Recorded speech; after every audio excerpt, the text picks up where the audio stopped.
Vzostup. Pohovorme si o vzostupe ľudstva na tejto planéte, o toľko diskutovanej téme. Ako zistím, či vzostupujem, čo znamená vlastne vzostup.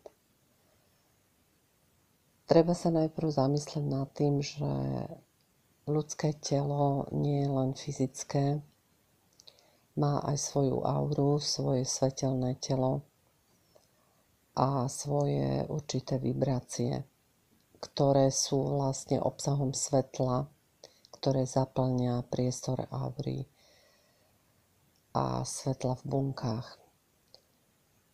Od frekvencie svetla v celom mojom energetickom obale závisí, ako vibrujem, aké mám vedomie. Je jednoduché sa zamysleť nad spôsobom života, akým vediem, čo ma zaujíma, čo preferujem v mojom živote, či je to tá fyzická stránka, alebo sa zaujímam aj o duchovné, duševné veci. To je podstatné, od toho sa odvíjajú moje frekvencie, vzťahy, šťastie v živote, úspech, spokojnosť. Človek, ktorého zaujíma najmä hmota a hmotné veci, vibruje nižšie, pretože zákonite je bližšie k hmote, k jej nižším, hrubším frekvenciám.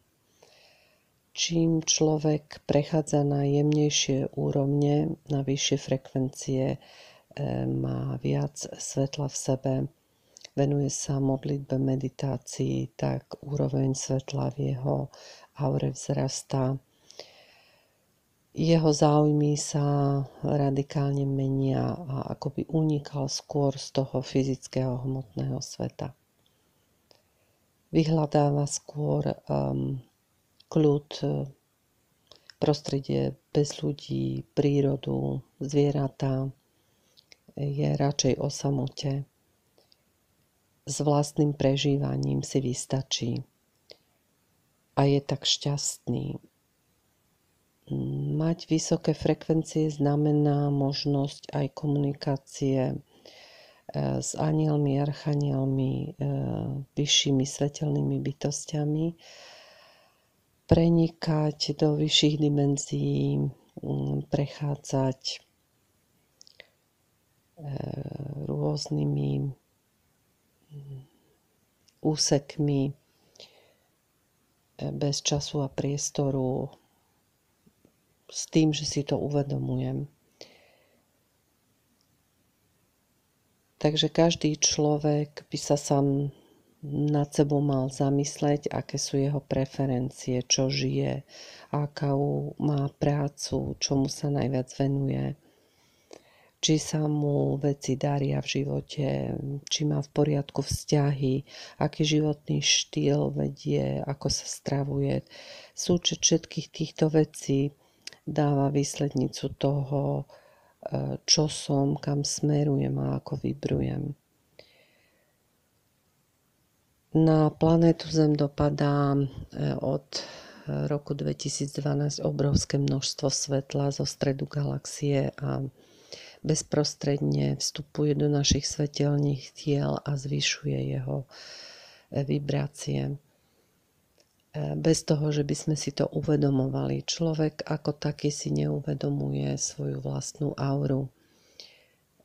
Iba majstri a ľudia na vyššej duchovnej úrovni, ktorí hodne meditujú, pracujú so svojou dušou a duchom, sú si vedomí svojich vyšších svetelných tiel a ich silu a schopnosti vedia aj používať. Takíto naozaj môžu prestupovať dimenzie a používať toto svoje svetelné telo.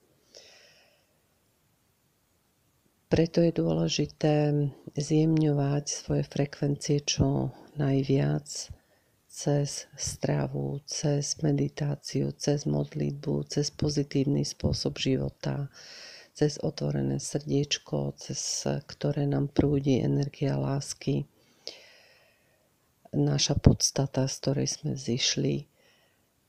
A to sa nám potom odráža v praktickom živote. Máme dobré vzťahy, surfujeme s ľahkosťou aj v tom hmotnom živote.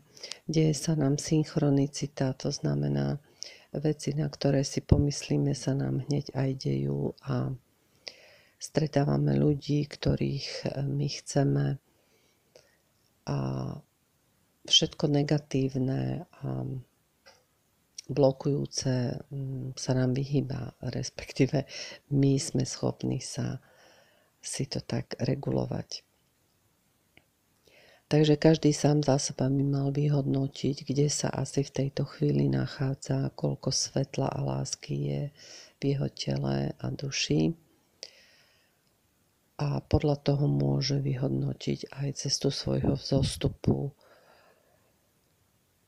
Veľa ľudí lieta v oblakoch, nie je uzemnený tu svojimi nohami na zemi a často mení zamestnanie, vzťahy, partnerov, cestuje z miesta na miesto a nevie si nájsť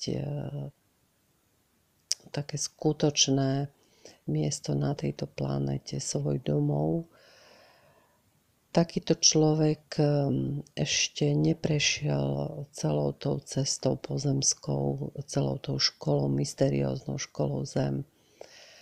A až keď si prejde všetky tieto hmotné veci, bude mu dovolené a postupí na tej duchovnej úrovni ďalej a vyššie a bude môcť uvažovať o presune do vyšších dimenzií, o tom, či vzostúpi.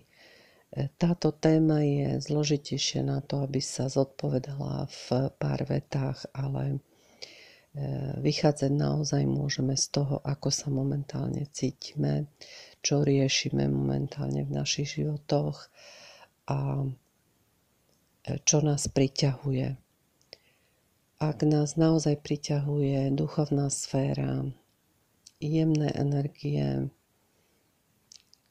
posolstva našich majstrov, učiteľov, duchovný, duševný svet, tak sme na ceste vzostupu a naše frekvencie sa zvyšujú. Vyhľadávame aj podobne vibrujúcich ľudí a zaujímame sa o veci a situáciu na planéte Zem